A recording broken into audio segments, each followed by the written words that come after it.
تو ہم جائزہ لیں گے کہ ابھی تک کے ہم نے جو اسباق پڑھے ان میں جو ہم نے قواعد پڑھے، لفظوں سے کھیلنا سیکھا، زبان شناسی سیکھی اور جو گرامر پڑھی، کیا ہم نے اس کو کس قدر سمجھا۔ تو صفحہ نمبر بچوں 40 پر جائیے، اپنی کتاب کھولیے اور سب سے پہلے جائزہ کا ملاحظہ کیجئے۔ جائزہ نمبر 1، یہ آپ کا پہلا جائزہ یا پہلا ریویو ہے۔ اور سب سے پہلے پڑھنا، بچوں پڑھنا جو ہے، کوئی بھی زبان جب ہم سیکھتے ہیں اساتذہ کرام، جیسے کہ آپ سب جانتے ہوں گے، جب بھی ہم زبان سیکھنے یا سکھانے کی بات کی جاتی ہے تو پڑھنا وہ پہلی سیڑھی ہے جو ہمیں زبان کو سیکھنے کی طرف لے کر جاتی ہے، کسی بھی نئی زبان کو سیکھنے کی طرف۔ تو عبارت پڑھ کر، سوال نمبر 1 ہے بچوں، عبارت پڑھ کر، سوال نہیں بچوں آپ اس کو کہہ سکتے ہیں، یہ ایک جملہ ہے، ایک سٹیٹمنٹ ہے۔ عبارت پڑھ کر نیچے دیے گئے عبارت پڑھ کر نیچے دیے گئے سوالات کے زبانی جوابات دیجیے۔ تو بچوں پہلا سوال ہے کہ ہمالیہ کیا ہے بچوں؟ ہمالیہ ایک پہاڑی سلسلہ ہے، پاکستان کے شمالی علاقوں میں کوہ ہمالیہ کا سلسلہ واقع ہے۔ اور جیسے کہ کوہ مری، آپ عموماً گرمیوں کی چھٹیوں میں آپ میں سے بہت سارے بچے ایسے ہوں گے جو سیر کے لیے گرمیوں کی تعطیلات میں سیر و تفریح کے لیے مری گئے ہوں گے۔ تو بچوں مری جو ہے وہ کوہ ہمالیہ کا ہی حصہ ہے، اور اس کو ہم لیسر ہمالیاز بھی کہتے ہیں۔ اور ہمالیہ کا کالا ریچھ بھورے ریچھ کی نسبت بہت چھوٹا ہوتا ہے۔ ہمالیہ کا جو کالا ریچھ ہے بچوں وہ براؤن بیئر کی نسبت بہت چھوٹا ہوتا ہے۔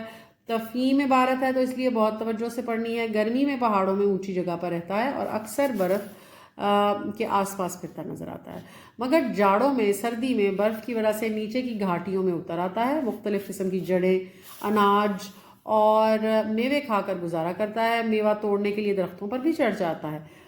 اسے شہد بہت بھاتا ہے۔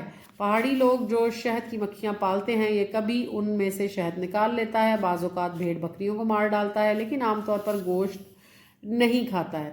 اس کی بینائی کمزور اور سونگھنے کی حس بہت تیز ہوتی ہے۔ سونگھنے کی حس، سینس آف اسمیل، ہوا کے رخ سے کوئی اس کی طرف بڑھے تو چوکنا ہو جاتا ہے بچوں، اور اگر اس پر حملہ کریں تو بھاگ جاتا ہے، لیکن اگر راستہ نہ ملے تو بڑی سختی سے مقابلہ بھی کرتا ہے۔ تو بچوں یہ تھی ہماری عبارت۔ اب عبارت میں ہم نے کالا جو ریچھ ہے اس کے بارے میں پڑھا، جو کہ ہمالیہ میں پایا جاتا ہے، اس کی اپیرنس، وہ اس کے خد و حال، وہ نظر کیسا آتا ہے، اس کی خوراک، فوڈ، وہ کیا کھاتا ہے، اور اس کی رہنے سہنے کا طریقہ۔ تو سوال نمبر 1 ہے بچوں کہ ہمالیہ کا ریچھ گرمیوں اور سردیوں میں کہاں رہتا ہے، دونوں موسموں میں کہاں رہتا ہے۔ اب سوال جو ہے وہ یہاں پر پوشیدہ ہے، آپ کو یہ سوال اسی عبارت میں سے تلاش کرنا ہے اور اسی عبارت میں سے تلاش کر کے آپ کو اس کا جواب دینا ہے۔ تو بچوں آپ کی ٹیچر نے آپ کی ہیلپ کے لیے اس سوال کا جواب ترتیب دیا ہے، تو آئیے ہم اس کو مل کر پڑھتے ہیں۔ تو پیارے بچوں آپ کے سامنے جائزہ کی مشق موجود ہے۔ سوال نمبر 1، عبارت پڑھ کر نیچے دیے گئے سوالات کے زبانی جوابات دیجیے۔ سوال نمبر 1، ہمالیہ کا ریچھ گرمیوں اور سردیوں میں کہاں رہتا ہے؟ تو بچوں عبارت کے مطابق جواب جو ہے، ہمالیہ کا ریچھ گرمیوں میں پہاڑوں میں اونچی جگہ پر رہتا ہے، جبکہ سردیوں میں برف کی وجہ سے نیچے کی گھاٹیوں میں اتر آتا ہے۔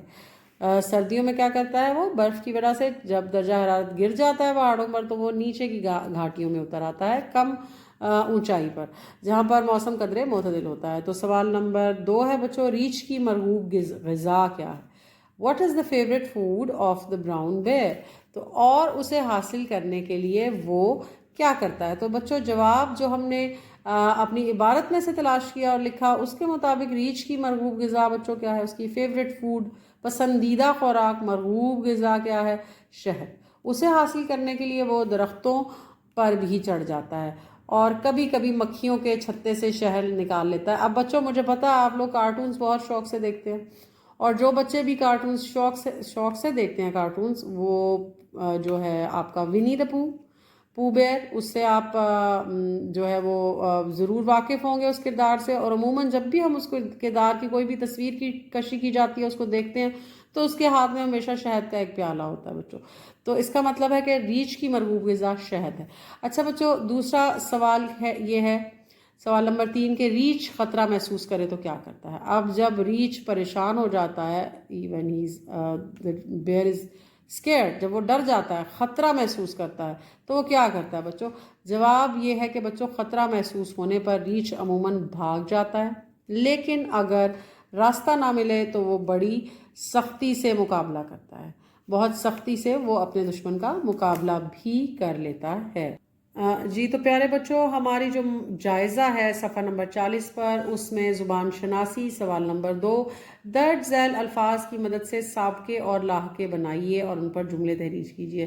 اب بچوں سابقے اور لاحقے کے لیے جو ریفرنس ہے اس کے لیے آپ صفحہ نمبر 22 پر بھی جا سکتے ہیں۔ کتاب کے صفحہ نمبر 22 پر جا کر آپ سابقے اور لاحقے کی جو تعریف ہے اس کو دوبارہ پڑھ سکتے ہیں اور سمجھ سکتے ہیں کہ سابقے کون سے ہوتے ہیں اور لاحقے کون سے ہوتے ہیں۔